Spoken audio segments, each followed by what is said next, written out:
The new channel.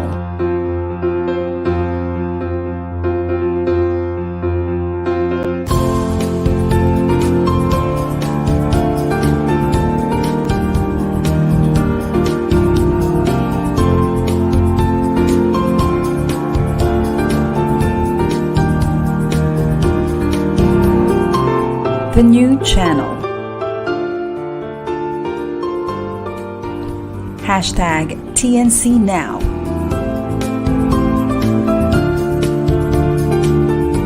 The views, opinions, and insights expressed in the following shows are those of the host, producers, guests, and viewers. They do not necessarily reflect the position of the channel. Viewer discretion is advised. Mabuhay and welcome to the new channel. Our passion transforms a community that sees all things new. This is King Gonzalez streaming live from Hilton, Manila. And you guys are watching Realty Realities Season 3, Episode 11.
Hey, a good Saturday afternoon to everybody. Another warm Saturday. It's unusual because it's been raining the whole afternoon of this week, but this Saturday it's back to the sun.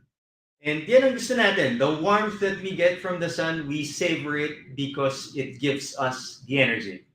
Tama ba? Kasi pag umuulan, parang ang sarap na humilata na lang.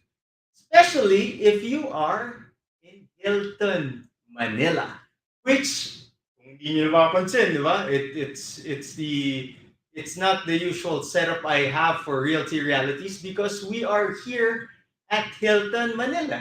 And we would like to thank the hotel director, Miss Joanne Golong Gomez, for hosting us in this afternoon's episode.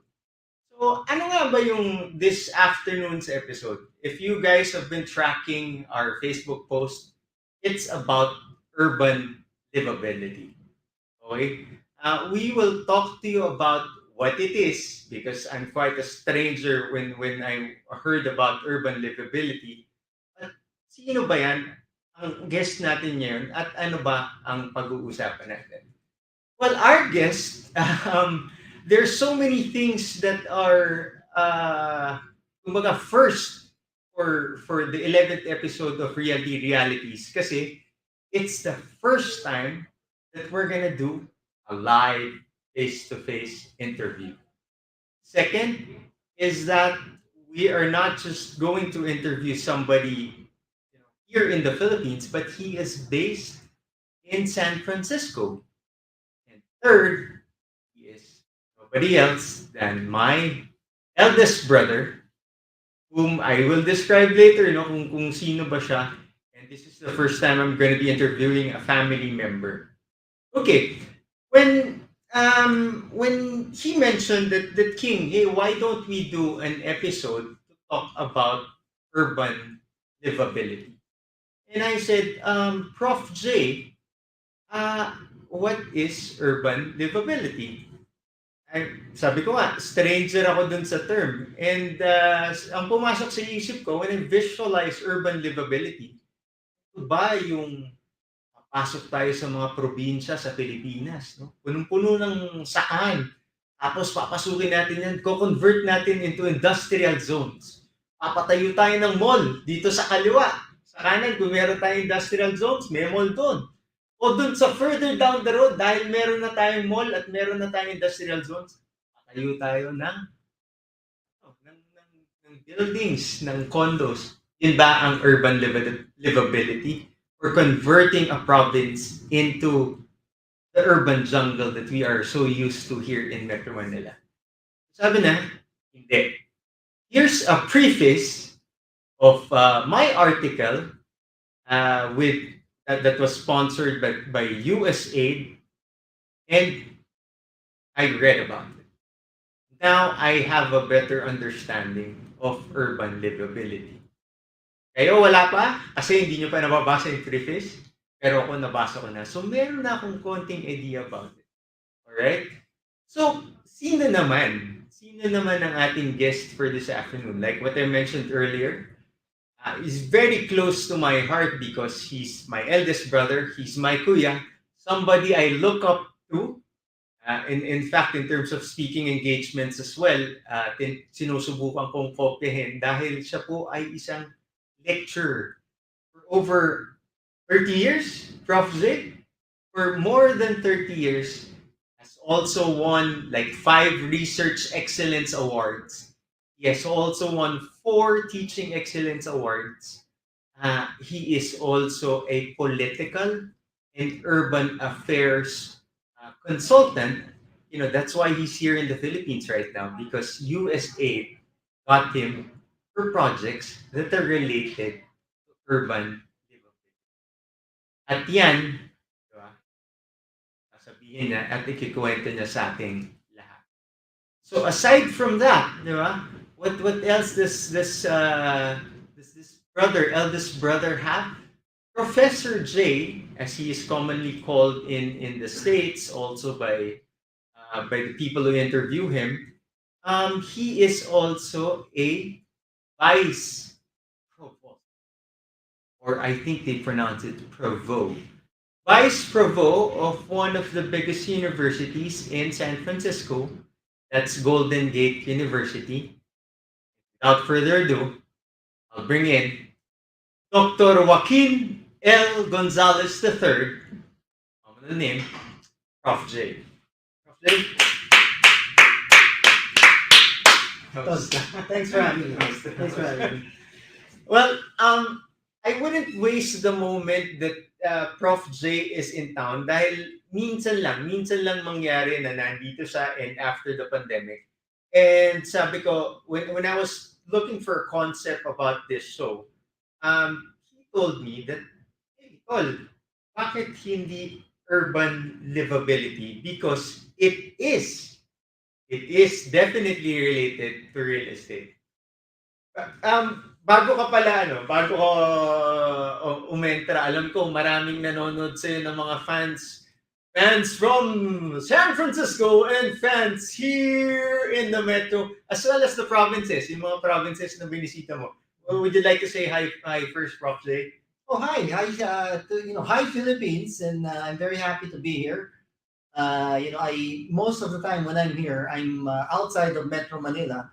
I'm in some of the provinces where the U.S. government, USAID, has invested a lot of money to help these what I call secondary cities, the ones that are outside your Metro Cebu's and your Metro Davao's and Metro Manila's, and help them become growing regional centers of growth. So I'll tell you about these cities later on. I'll keep you high. Maybe one of these cities is where you are right now.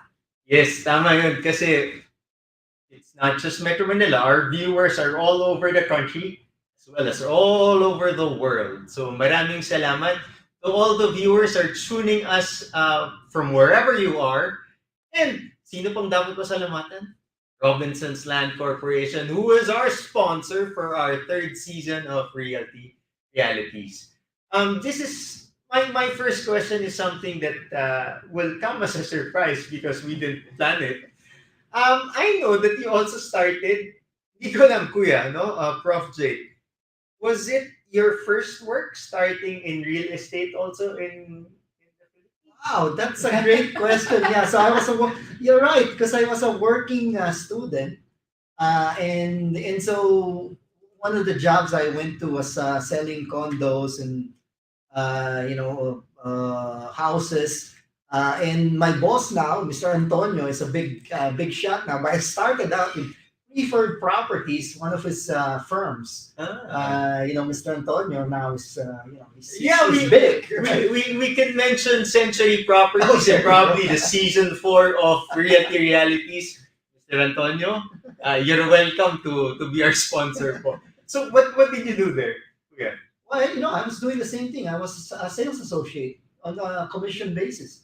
Were you working with mom back Well, then? yeah, because our mom was as you know, deep into it. She started us, so it's partly in our DNA to go into this. And she said, why don't you join me there, so that you can also help with your baon in school if you are able to close Okay. a condo or a house. So That's when you were studying in De La Salle, in the South De La Salle for University. Yeah. your pol sci, no? Yes, my politics Yes. degree. Yeah. So, kaya sabi ko, when you gave me the topic about urban livability, it was quite a struggle. But I said, when I was looking at the preface as well as your profile on GGU, Mm. and it mentions that you are a political and urban affairs. And then you were explaining to me earlier that it is related. How is it? Well, it's a lot of these things are, we're now interdisciplinary. In the real world, things overlap. I mean, politics overlaps with many things. Mhm. Urban affairs is something that's very political. Where do you put a condo? Where do you put city hall? Where do you put a park? Whether you're gonna make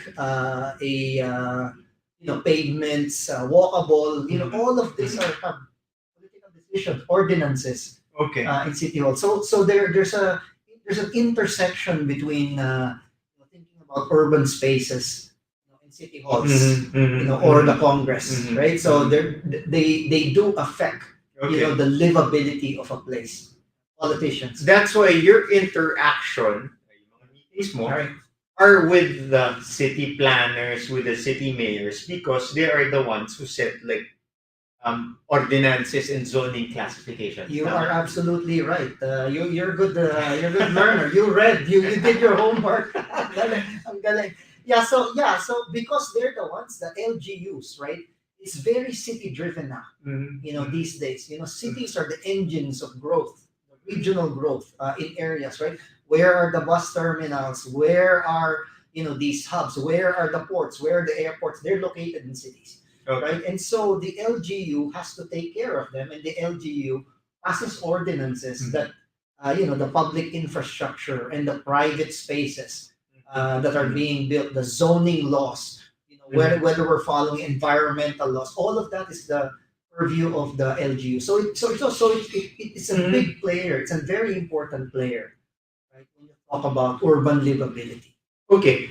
And then you come in, you're technically a foreigner, diba? Mhm. Although you're Filipino, you come into the picture and you talk to them. What gives you the right to talk to them? Because USAID is helping in terms of bankrolling some of these projects. No, we're not giving money directly to the building of certain projects. We help the LGU, we help the business associations, we help the universities that are located there in terms of their technical knowledge. So yung technical knowledge nila is upgraded to a world class level. And here I am. I'm from San Francisco. Our standards of livability are very high, right? Clean air, clean water, clean streets. So we bring that, and then we help them. We capacitate them in terms of their technical knowledge. Okay. How do you create sponge cities? Alright, Right? Yun yung mga alright. concepts na ganun eh. So we work with city planners. Yeah. We work with people who are in the investment office, the trade, the tourism people, because we're very tourism oriented here. And Okay. San Francisco, as you know, is a tourist city. In most of the cities that we work with for the USAID projects been identified because they're coastal cities. Okay. Very important growth coastal cities. Do you want to know these cities? Yeah. Yeah. Do you want to know? Yeah. Let's start. Go ahead. Go ahead. There you go. Now we've gotten there, right? So the cities. Here you go. Very. You might be in one of these cities. So we're working with Legazpi City. We're working with Batangas City. We're working with Puerto Princesa, Luzon. In the Visayas, we are in Tacloban City. We are in Iloilo City. We are in Tagbilaran City. In Mindanao, we are in CDO, Cagayan de Oro City. We are also in Zamboanga City, and we are in General Santos City. 9 cities, secondary cities.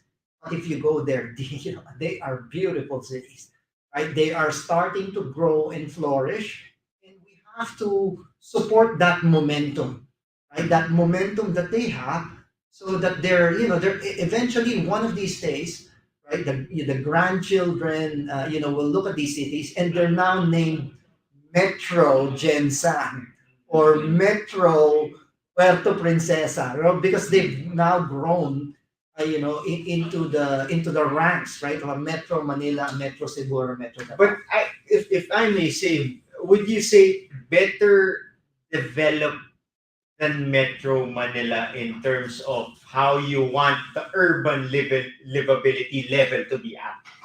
Because they are learning from the experiences, right? The challenges that Metro Manila, Metro Cebu, Metro Davao have faced in the past, right? That hinders their livability. Okay. So they're building on that.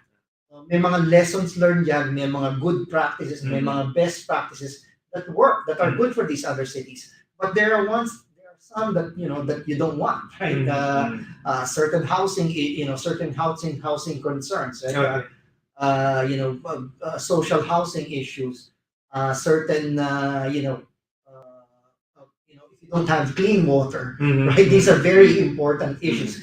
The breathability of the air, right? So you want to skip. It's the things like when you're in one of these cities, you're there because it is not like certain aspects of Manila, right? Or certain aspects of Metro Cebu or Metro Davao. So kasi natutunan na nila yung lesson from these first metros that we have. So I guess it's learning from the bad experiences of Manila and trying to avoid it. An example like what Prof. J mentioned was housing, di ba? Daming shanties, daming squatters dito sa Manila, and that's one of the things that they're trying to avoid. Or people who don't benefit from the growth, we also have to think about them. Okay. And so it's the equity issue, di ba? So a livable city is also a socially just city. It's a caring city. Right? Kami sa San Francisco, we know, we have homeless. We have thousands of homeless in our city. But we don't bust them out. We don't move them out. They're part of our city. So we have to help them. Right? Even though we're a rich city, we have high rises, we're a very expensive place, we take care of our homeless. Oh, like how do you do it? The government, San Francisco government provides homes for them, feeds them. So it's a combination. We provide certain public housing that's affordable. So affordable housing is big, right? And then we have ordinances there that say if you're a developer, you're coming up with a new development, a certain portion of your housing has to be affordable. So may portions, merong mga units that are priced affordably para merong makatira doon na who are low income. And that's strictly implemented. It's very strictly implemented. We call it Section 8 housing in the city. Pag sinabi, these are Section 8 housing, those are affordable housing. At the same time, kung may commercial establishment ka na nilagay in a certain neighborhood, right? Sa south of Market in San Francisco, which is like Filipino town, Mhm. right? Pag nag-set up ang isang commercial establishment doon, we also have a law that says isang kwarto, isang space doon sa ibaba Oh. dapat para sa mga non-profits. Particularly yung ethnic group na taga doon, which are Filipinos, right? So, little Filipino town doon, we benefit from free commercial space because of these laws. Okay. That, para ma-balance, para we're taking care of them. Yep. The reason why I ask is there is also a law in real estate services here in the country that you should be providing a certain portion to social housing. But the question is, kasi ako feeling ko, hindi siya na-implement. Enforcement. So, hindi, enforcement yung we have to be strict, and if you are a good citizen of the city of San Francisco, you have to buy into this. And you have to, kasi, there are certain class differences, di ba? So, that they're gonna live there, na yung value ng property, bababa, di ba? Kasi, there are people who are, going to be from low income backgrounds, di ba? Yung ganun.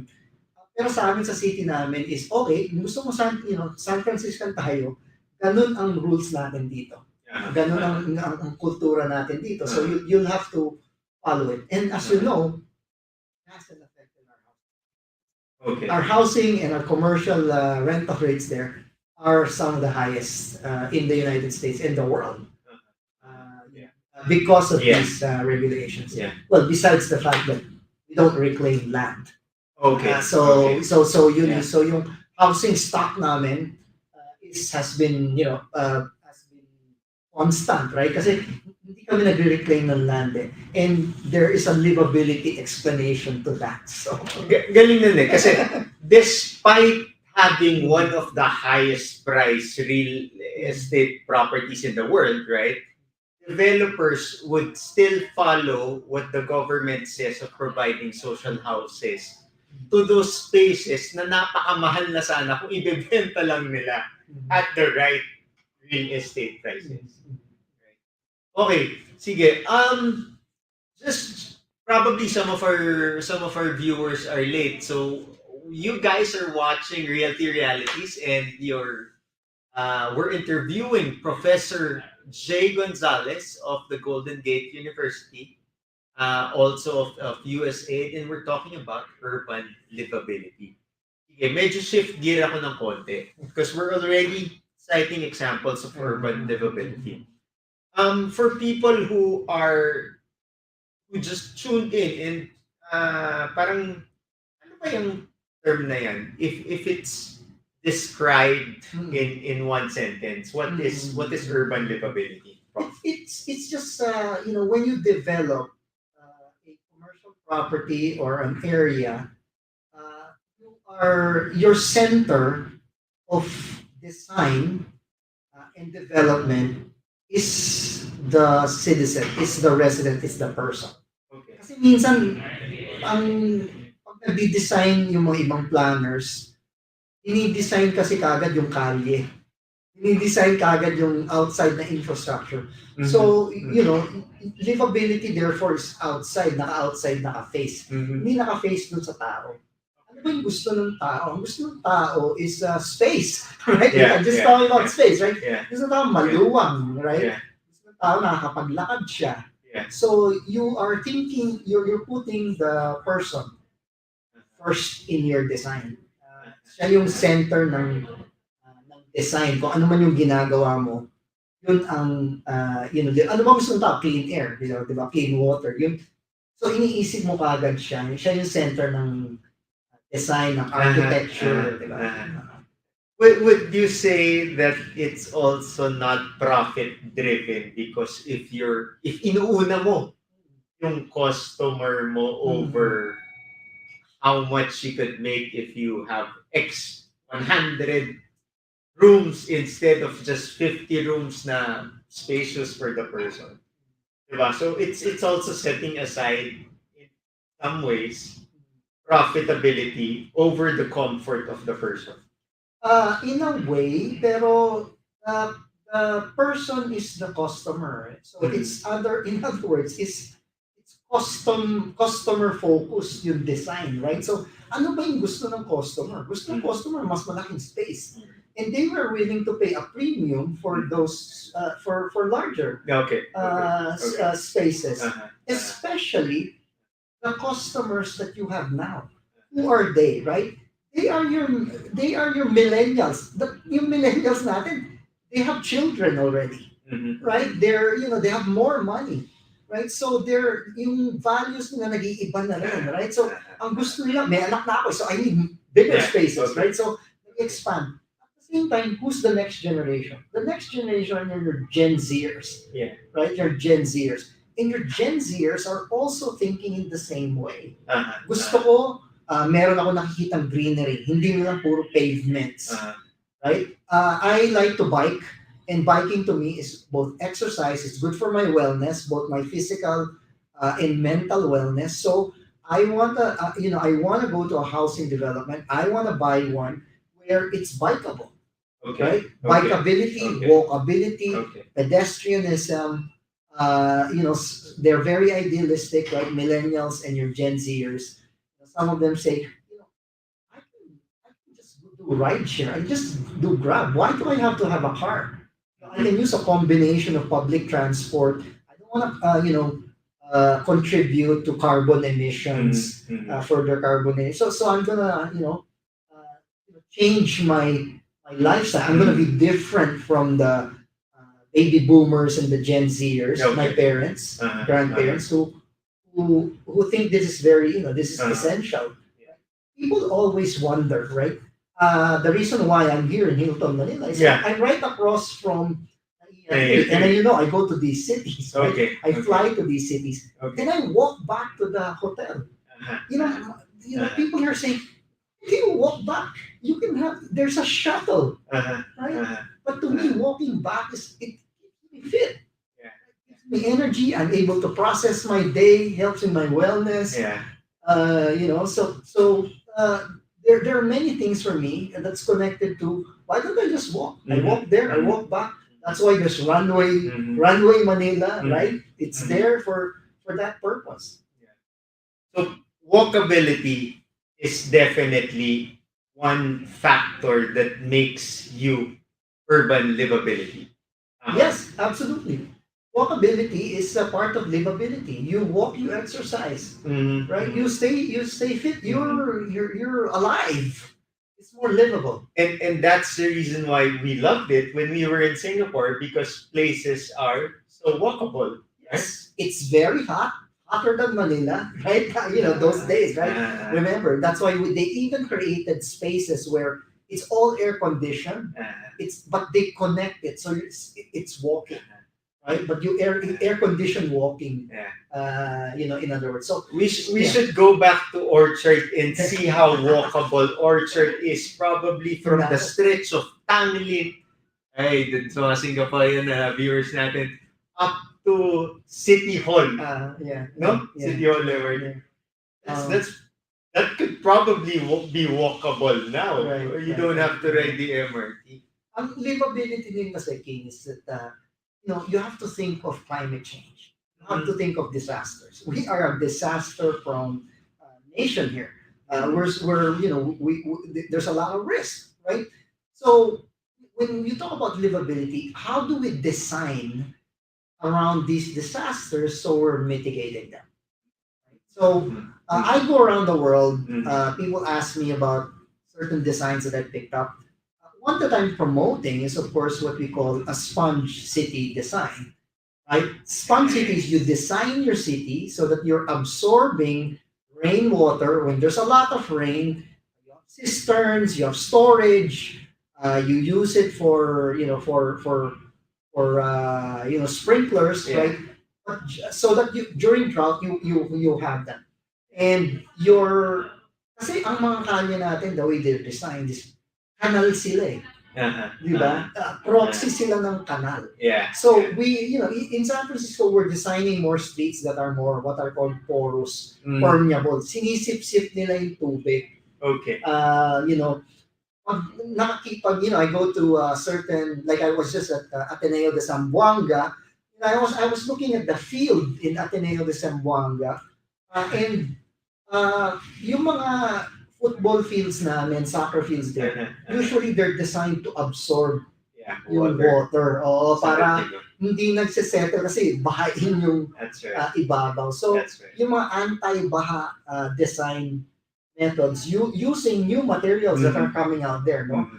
Philippines, watch out. You're gonna see more porous, permeable surface designs. We design a lot of buildings now in the US to meet LEED standards. So best in design standards, and living roofs, right, that absorb walls that are that absorb runoff, para nami-mitigate yung runoff. Yung mga ganong klaseng ideas. I suppose you also reach the level of not just collecting this water, but also the next phase, which is recycling this water for next best use, no? Reusing, repurposing it, right? So, ang thinking namin dun is, bakit yung tubig na pumupunta sa gripo, na, we drink the water from our faucets there, right? Bakit yun ang ipinandidilig mo ng halaman? Right? Yeah. We can use rainwater. We can use water that comes from our dishwash. You wash your dishes. If you're using soap that's biodegradable, less harmful on the environment, then you repurpose that. Right? You put that in a cistern, and yun ang pinandidilig mo. Or yung city namin, you see all our trucks, and it says reusable, reusable or repurposed water. That's the one we're using. Pandilig namin ng mga parks namin, yung mga iba namin mga public spaces. Ang sidewalks nyo ngayon, catch basin na for... Well, alam nyo naman, it's very expensive. So we're starting to change, the design slowly. Okay. Yung mga design elements. Pag nakita mo yung mga malls namin, they're applying this. Yung mga parking lots nila, makikita mo, mukha siyang semento. Pero the materials are really made so that it absorbs. Tapos yung mga tubig na yan, pupunta yan dun sa repurposing. Na nasa cistern, or collection tank, tapos yun ang gamitin ng mall para dun sa landscape nilang pang-tubig ng landscape nila, yung nakokolekta nila na tubig. So, you know what, Prof. J? Nagliwanag yung mata ko when you mentioned about Sponge City. Because, I wanted to say hello to Dr. Dick Sahona, who's the National Geologist for the Philippines in 2015, also our partner in the church. No, pati si Architect Louis Daya Garcia, the Queen of Green, because we already had a discussion about Sponge City. Wow, excellent. Very good. Way before the pandemic started. And so, when you mentioned it, sabi ko, balikan na natin. Architect Louis, Dr. Dick, no? Sana nga, nakapag-set tayo na meeting with Prof. J here. But, we still have a long way to go in terms of what Doc J is mentioning about urban livability. And he will cite examples after our commercial break. He will be citing examples of the cities that he has mentioned already here in the Philippines were on its way, or probably on its way already to urban livability, even progressing further. Prime, kung meron bang prime urban livability that there is. So just grab onto your seats if you want to get your coffee, and we'll be right back after a few reminders from our sponsor.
A good Saturday afternoon once again to everybody watching us.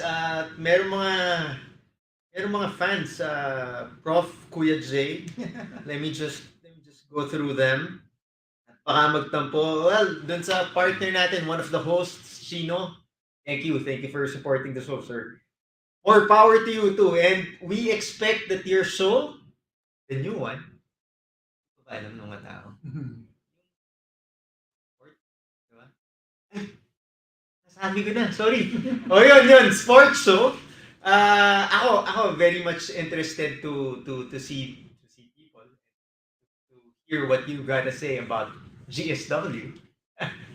Ano din to, GSW fan. Well, would also like to say hello to Miss Christine Ambol, who's watching us from South Cotabato. I'm not sure kung kasama dun sa ano mo, Prof. And hi, Prof. J from Miss Maria Paz Christy Moneva.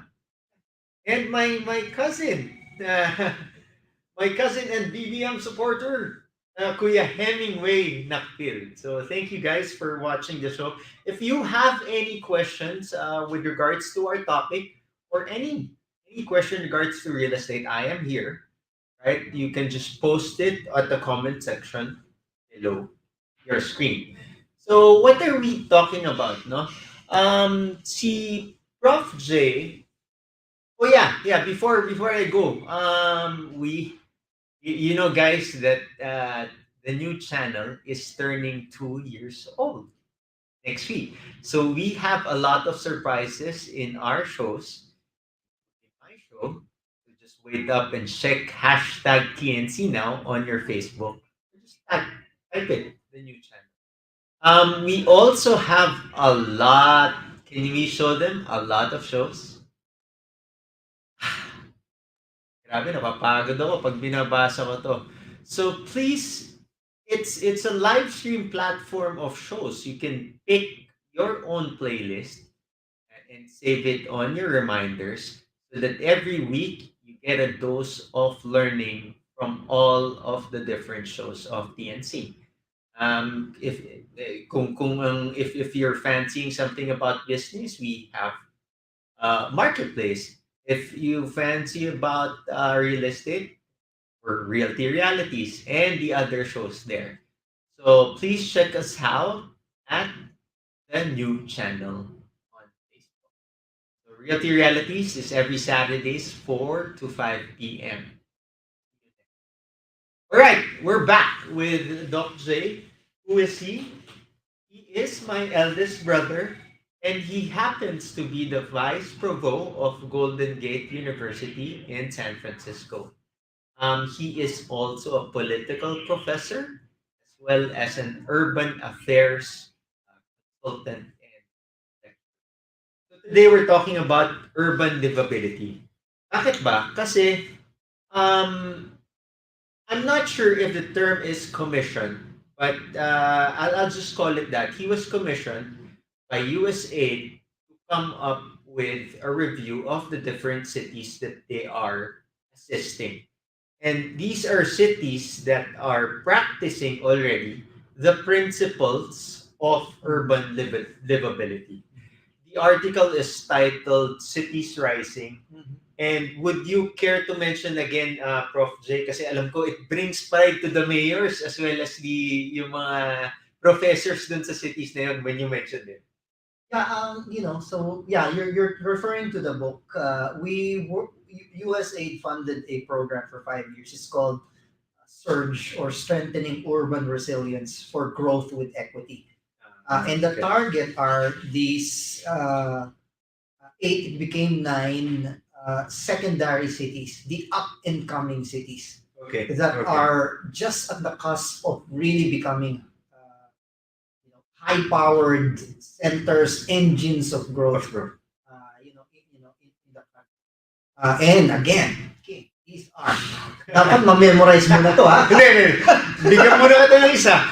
Batangas City. Uy, meron na remember. Okay. Meron na remember. No. I can mention it. Okay. Sabihin ko sa'yo, Batangas City, tapos sabihin mo kung ano yung why. Huh? Why? And then you mention to them why ano. Because I know my second is Legazpi City. Ooh.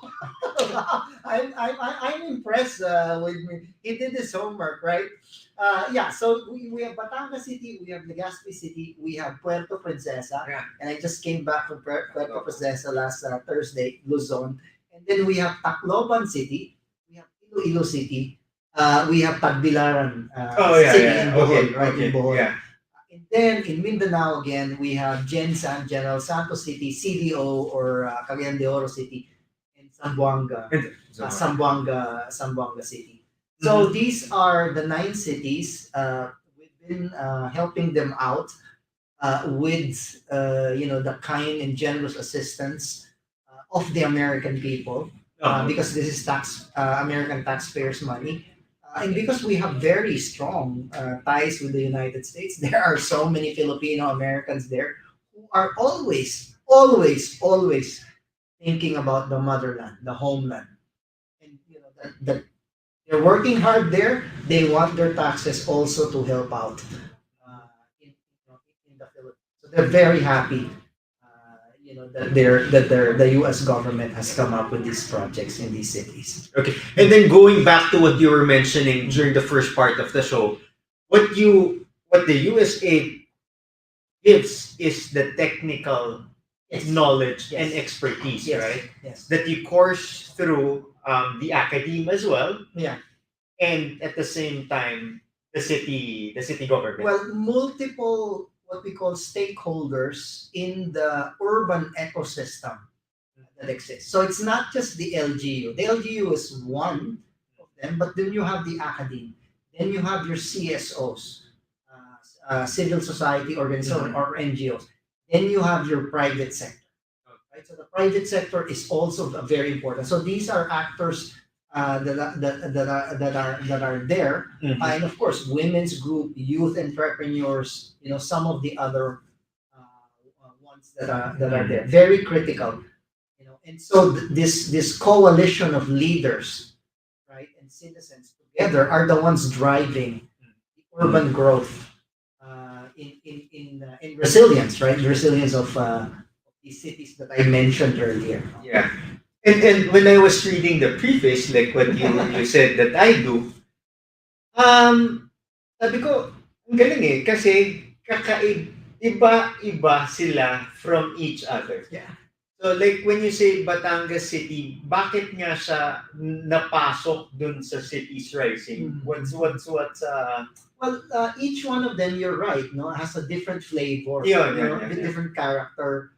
Each one of these cities. So when we go there, it's not a cookie cutter approach, right? Na meron tayong template, susundan natin.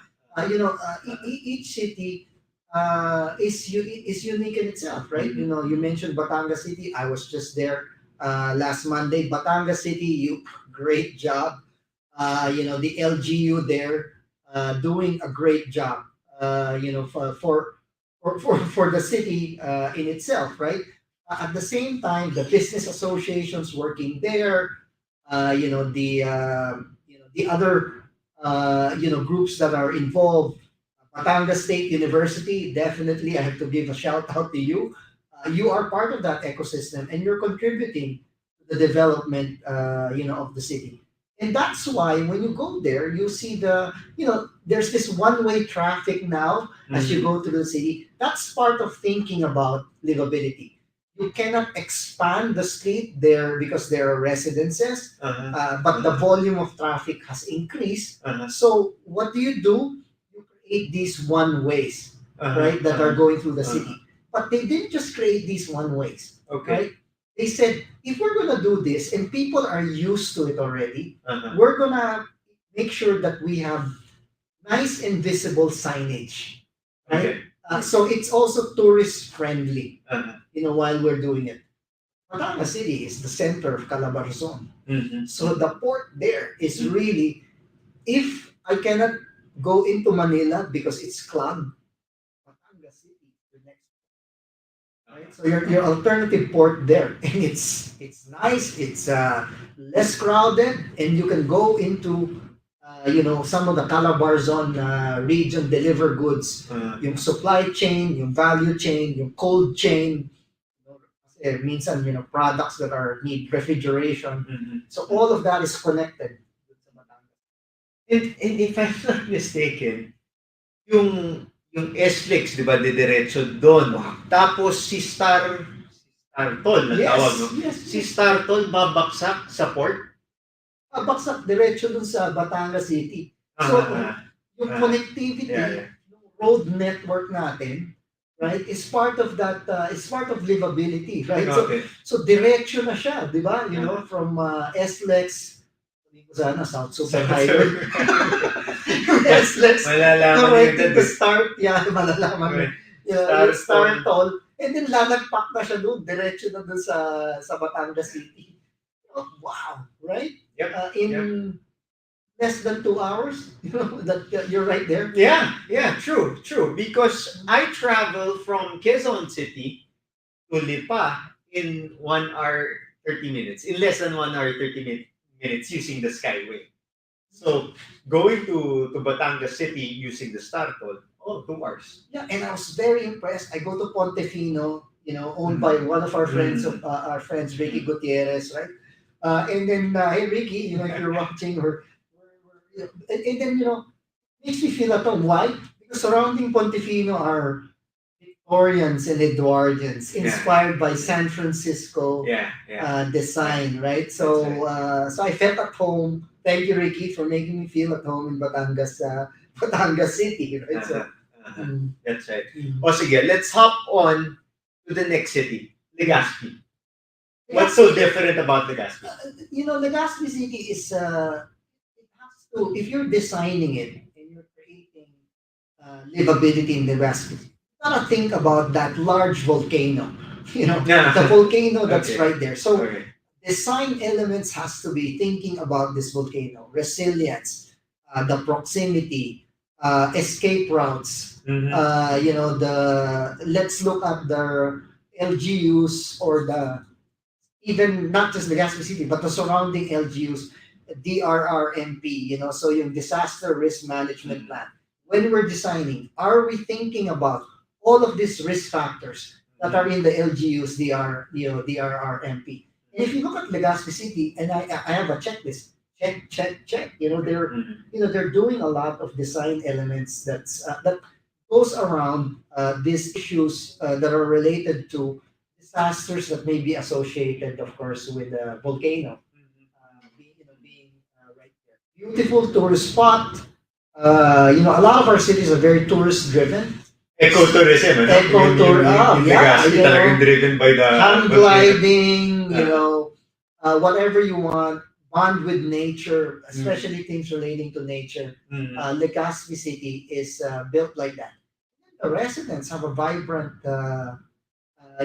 space there. Not as polluted, so breathability is good. Water quality, metering systems, wonderful. Agriculture, Prof. J. I haven't. It's been a while since I last visited the Bicol region. Agriculture, it still sustains the food mix for Legazpi. Well, mixed now. You have rural-urban connectivities that are in the city. Right now, and you have products that are coming into the city. Yeah. Then let's hop on to Puerto Princesa. I just came from Puerto Princesa. And Puerto Princesa, right? From the airport alone, very nice airport, massive infrastructure and investment. It's the gateway to many of the other. If you want to go to El Nido, right? You go there, and then there's that. I forgot how many hours it is to get to El Nido. So it connects, all the other cities to this very nice world-class, airport that has lots of space. So that's the beginning. But if you're traveling by sea, which I underscored in the book, right? You're seeing mangroves right there. Mangroves are, they're very good. They serve a purpose. We have kids, right? Your kids, I heard them in the car. They're singing about, Nemo and Ariel. Well, they're the playgrounds, right? That's where the fish, play. The little fish are there, right? That's right. That's where your little crabs are born. That's where the eggs are laid. Yeah. And that's your protection against storm surges. Yeah. I mean, it's very heartening for me to. That's what greets you. When you're going to Puerto Princesa, right? The garden forest city Yeah. is how it looks like. Which is the same if you go to Iloilo. Speaking of mangroves, people are attracted to the Esplanade, right?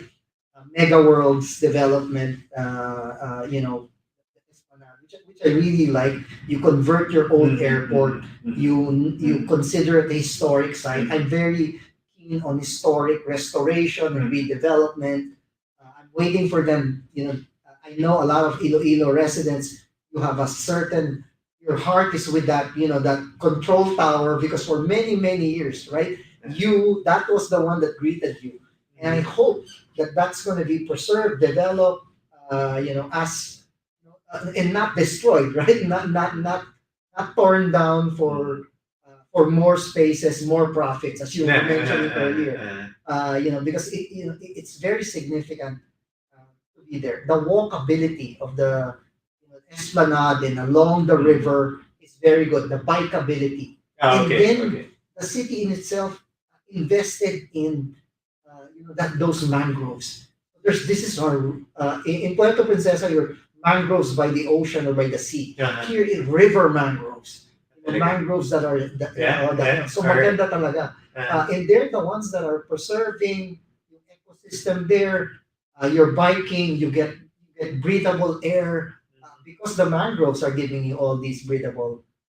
So yan ang mga things that are you may be missing out on it when you're going to these cities. Works. Yeah, that's what people should be looking for, Hindi because right. So you're looking at naka-focus kayo, bibili kayo ng condominium sa real estate people. And most real estate people, when you're selling, right, you're focused on the space, indoor space that you're selling, right? But the outdoor space is also very important now, especially of clients or this new generation, Gen Zers, millennials. They value this, right? If you're sophisticated millennials, and I've seen some of those. I've done projects in China where even the landscaping, pinakailaman namin. Kasi di ba, magpa-plant kayo ng mga halaman. Yung ibang halaman, natataka kayo, bakit dami-daming lamok dito? Right? And when I look at when I study and look around at yung mga landscaping, kaya kayo maraming lamok. Pati yung pinili nyo ng mga plants, mabulaklakin, right? Tirahan talaga ng kasi there are certain plants na gustong-gusto ng lamok. Minsan yun yung maganda sa mata ng tao. Pero yung lamok, yun ang paborito rin nila. Doon sila nagbibig. Yun yung kanilang space. So, sa China, when I was helping them out there in large developments, nakailaman namin yan. Pinili namin yung mga plants na ayaw ng lamok. So, nabawasan yung issue ng lamok. And yung mga people who are selling the real estate, they tell residents there, itong mga anti-lamok to mga to. Citronella. There you go. Citronella plants. And they're like, talaga? Yes po. As a developer, we designed this with, this in mind. Right? Yung paparadahan nyo dyan, ano yan? Yung yung surface na yan, permeable, porous po yan. Right? Para hindi bahayin yung parking lot po dito. Tapos yung tubig na yan, ginagamit namin pang dilig ng mga halaman. So, wow. Ano pala kayo? High-tech, di ba? I hear SM is also working on something like a football field on top of one of the biggest malls here. That's permeable so that the water will be recycled for their bathroom use. So they're Kasi starting. balance yan talaga. Yung iba siyempre, environmentalist. Sasabihin na, dapat natural, dapat damo.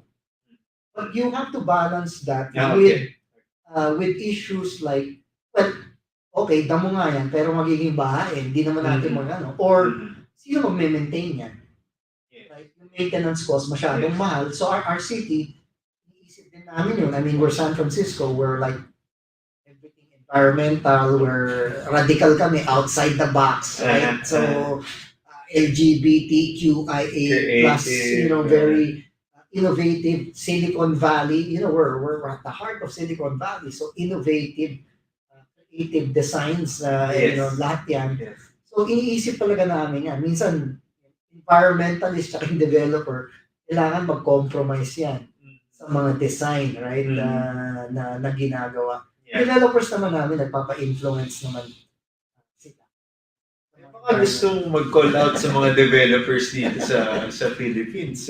Like your example earlier, Iloilo. Kasi friend naman yata natin ng Mega World. Hello, Dr. Andrew Tan, who we had dinner with in Singapore. It's we have a very special relationship with Mr. Andrew Tan, and of course his son now, Kevin Tan, and they listen and they make adjustments. I know he hires the best and the brightest in terms of urban design and urban planners. And these yung urban planners and urban designers. You're supposed to be the people that are arguing or discussing or respectfully making these suggestions, right? Yeah. When you're balancing profits, spatiality with livability, space, walkability, bikeability, pedestrianism, right? Use of public transport friendly. Kayo yung magsasabi ng mga yun. Ano yung value nun? Diba? Kasi so merong mga valuation na very important when you are thinking about project. And you're gonna say, well, minsan walang monetary value, mahirap malagyan ng monetary value. But, these days you can, right? You can create indices and metrics to, push that. Yeah. So dapat rin data-driven yung design, right? So evidence-driven yung design. So when you're pointing out certain design features, there are so many studies out there, researches that are backing up these design elements. I like what you said there, Prof. J. Yung sinabi mo, balance. I think in life, it's really a balance of things, right? You can't get so much of the money because that's not good. You can't get naman also too much of being I don't know if it's called environmentally friendly, that won't that's not sustainable. So it is a balance of these things. And there's also balance of getting history and then development. Right? And this balance is because we have to be environmentally just, we have to be socially just, but we also know that there needs to be that profitability. It needs to make money, but not to the point of greediness. So you can make lots of money, but you must remember, you gotta balance it. And that's the beauty of these are things that we're going to school. Our Lasallian education, my UP education, whether you're Jesuit educated. These are things that are being hammered to you. When you're thinking about this, this urban design. Kasi ito ang tama. yun yung tama. You wanna fast forward, Prof. J, to the other cities? Baka magtampo yung mga mayor, lalo na ng mayor na CDO na kaibigan na natin. Diba? Well, so, you wanna fast forward, you've talked about Batangas, Legazpi, Puerto Princesa, Iloilo. Meron ka pa. Yeah, syempre, kailangan natin si Mayor Jerry Treñas, who's so open to ideas, innovative ideas. So he's great in Iloilo City. His good friend across, right? Across in the Mindanao Peninsula is of course CDO Mayor, Oka Moreno, who also, like Mayor Jerry Treñas, very progressive thinking, very consultative decisions, dun sa city. And so, if you look at CDO, right, it's, the port is there, right? The Yeah. staring, at you. But it's also, kung notice mo yung geography ng CDO, yung bundok doon, dire-diretso yung tubig eh. And marami nang naputol na trees doon sa bundok, right? So definitely, pag magdi-design ka along the city, you have to consider na, okay, yung watershed area doon, na denuded na, right? There are efforts by DNR, there are efforts by, NGOs to reforest that. But when you're designing, papunta ka doon sa delta, right? And so, a lot of designs have to consider these elements, right?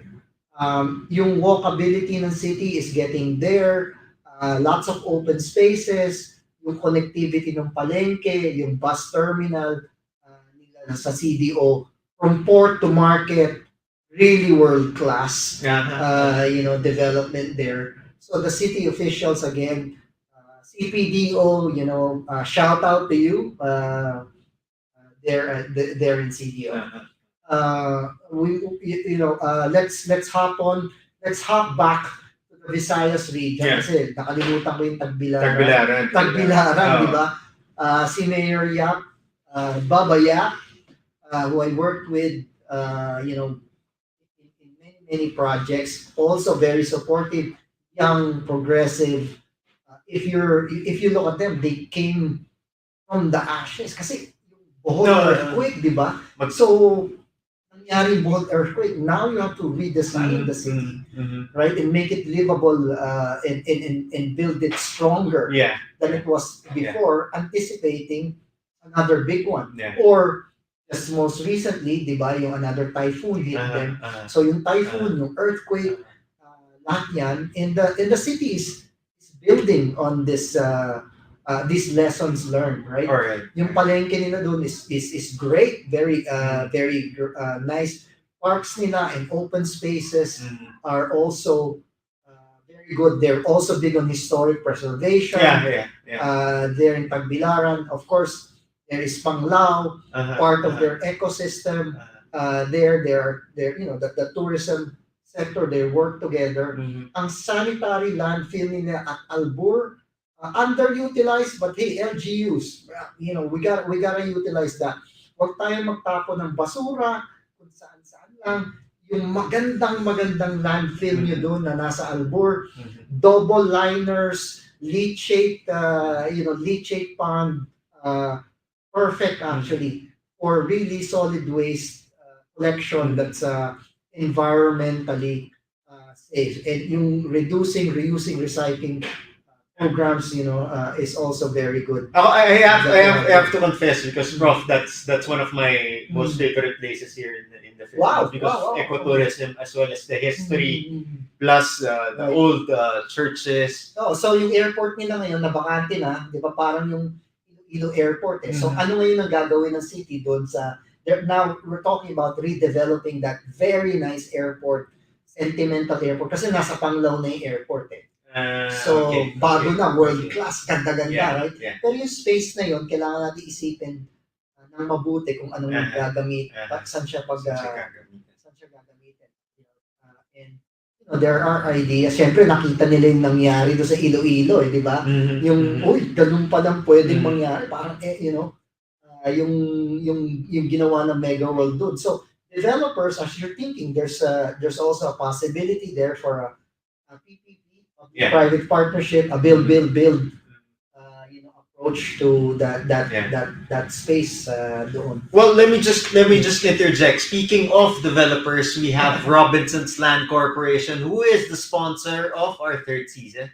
And in fact, next week we have the president of the office corporation of Robinson's Land, Mr. Jericho Go. Please note to our viewers, watch out for our interview with Mr. Jericho Go. Oy! Bumalik ka ng nasan ka na? Nasa Visayas ka ba? Okay. Meron pang isang city sa Visayas, of course, na kailangan natin bago makalimutan, right? Which is Tacloban City. Kaju-join lang ng Tacloban City sa aming project. So we haven't really done a lot in Tacloban City, but Tacloban City is also an upcoming city, one that will eventually, as the years go on, become metro. Tacloban, of course, there's a very charismatic and energetic mayor, out there, right? Sa Mayor Romaldes. Oh yeah. Definitely. Right. Heart is very much in place. A lot of historic sites. It's growing right now. There's a lot. It's waking up from the disaster. Yolanda or Haiyan that happened. Maganda yung mga designs na ngayon ng mga establishments there. Pero very big on eco friendly. The LGU, they're definitely doing a good job. Except what's happening there right now is you're in real estate. The real estate there, the prices has also gone up. So we have high land, land and real estate. Like anywhere in the Well, Philippines. that's true, right? When you have cities that are growing, naturally, gumaganda sila.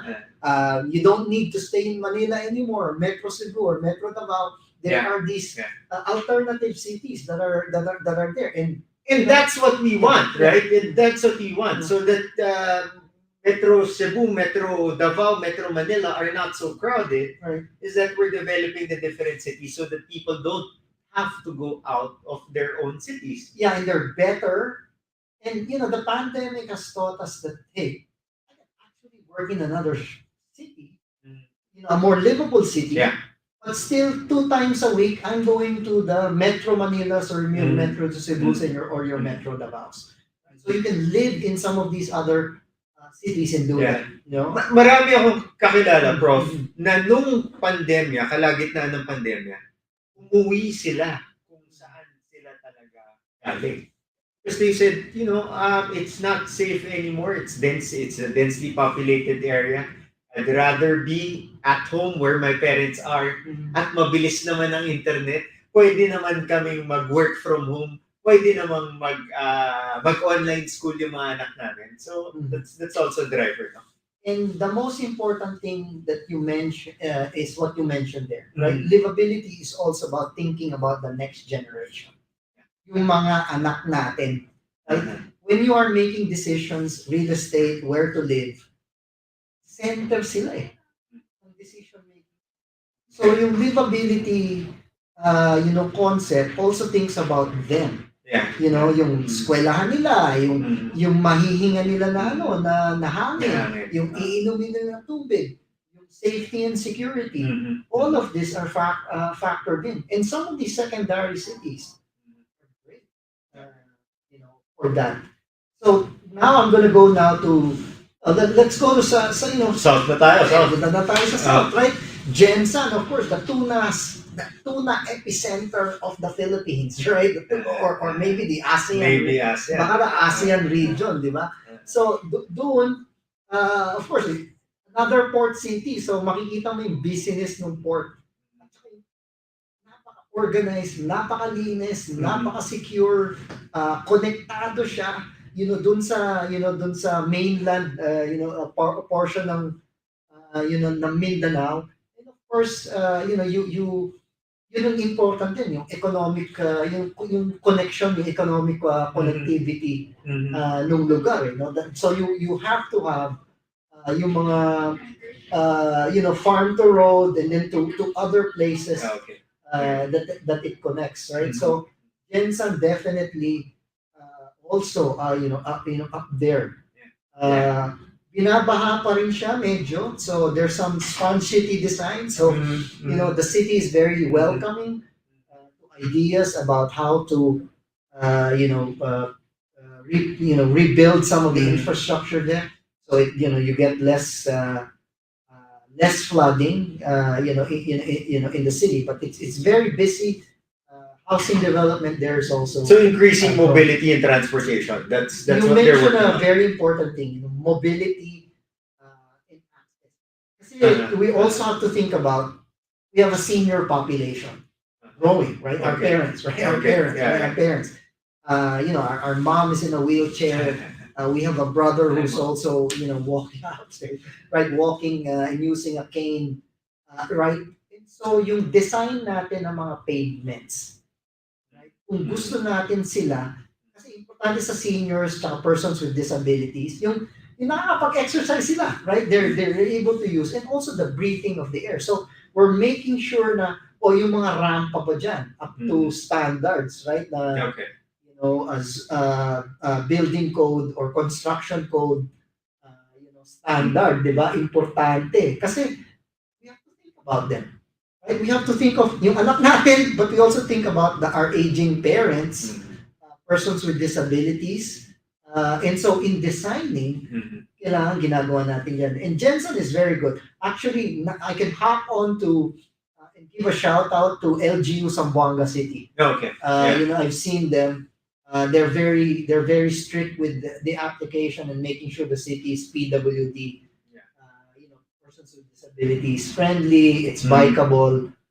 It's walkable. It's a work in progress. But Zamboanga City definitely great. We weave din natin yung mga minorities, ethnic groups. So Zamboanga City is a good place to see that yung ethnic communities, yung IPs, indigenous peoples, and their products, which is the pride of Zamboanga City, a pride of that area, and part of the the livability.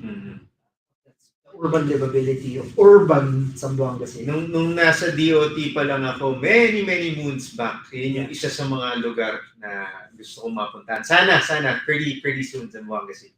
Now, you mentioned DOT, so si Regional Director Karen Tiopes, I like her concept. I sat down with her. She and the LGU have worked on these meetups, right?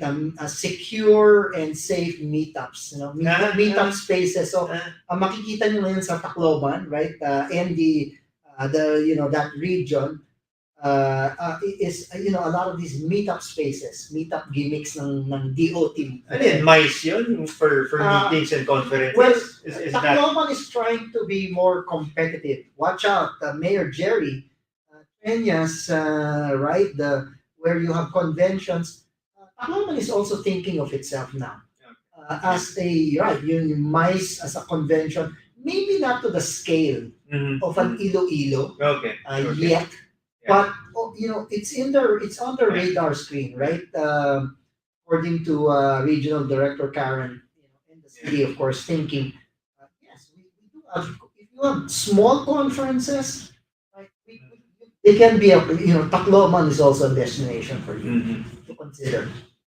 Okay, so have you finished our listings of cities? Yes. Cities rising? Yes. Ayun, meron ka bang gustong banggitin which other cities would be included in that list, or do you want to say do you want to challenge? Yun yung mas maganda term. Do you want to challenge the other cities to be part of that cities rising list of USA? Check mo muna, baka mayroon din may questions. I want this to be a conversation, di ba? There might be people out there who might, have questions. I'm open to responding to some of your questions. Besides, thank you for the shout out, to my colleagues at, the former USAID Surge, and of course my colleagues now at USAID Change. Great, you're doing a great job. I wanna challenge the other LGUs, right, to think like these cities, like these 9 cities that I've mentioned to you, because it shouldn't be just these 9. There are a lot of possibilities for them to also think about this livability. Yung mga konsehal, of course, the mayors are the big drivers. CPDOs are also very important because they're planning and development officers. Yung private sector, having conversations with cities and lobbying them is very important in these other LGUs. And the most important thing yung sinabi ko, they should think about not just 3 years from now, 5 years from now. How do you see your cities? 20, grandchildren nyo. Yun yung vision nyo. Yung livability, vision is driven by our next generation. Very important to think about them. All right, all right. Speaking of shout out, no, Prof, there's also, my high school classmate, Paul Espiritu. Thank you for watching. And another person who shouted out, yung director, sabi na, King, Sir King, 1 hour and 12 minutes na po kayo. We're overtime! We're overtime. Oops. Oops. Etong kuya ko still has around 30 minutes to go in dun sa ideas niya. But we need to cut it because, Prof, we have another show. That's Wala at part 2. 5:30. Wala tayong part 2. Pag nandun ka na sa San Francisco. So, well, thank you to our viewers for tuning and streaming live to Realty Realities this Saturday afternoon, and staying tuned to us to talk about development, yung development of the cities that's developed responsibly, that caters to the seniors, that also caters to the young ones, and this is the kind of development. Kahit na real estate broker po tayo na day in, day out, ang concern natin is sales. This is the type of development that we want for the cities here in the Philippines. It's patterned after the successful cities of other projects that USAID has gone to, other cities in the US like San Francisco, because we want to avoid things that will make our cities be flooded, right? Like the sponge city that Prof. J mentioned. At gusto natin ng comfort, no? Comfort, safe, healthy living. And we're calling out to the different developers who are also watching our show, especially our sponsor, Robinson's Land Corporation, that let's do our part in developing the Philippines into what it deserves. Yeah. Urban livability. So that's about the time we have. So we'd like to thank everybody who watched the show. Mabuhay po kayo, and God bless us all. Dahil sa gobyernong tapat, urban livability ang lahat ng cities ng Pilipinas. Thanks for having me. Oh, yeah. Thank you, bro. Bye, guys. Bye.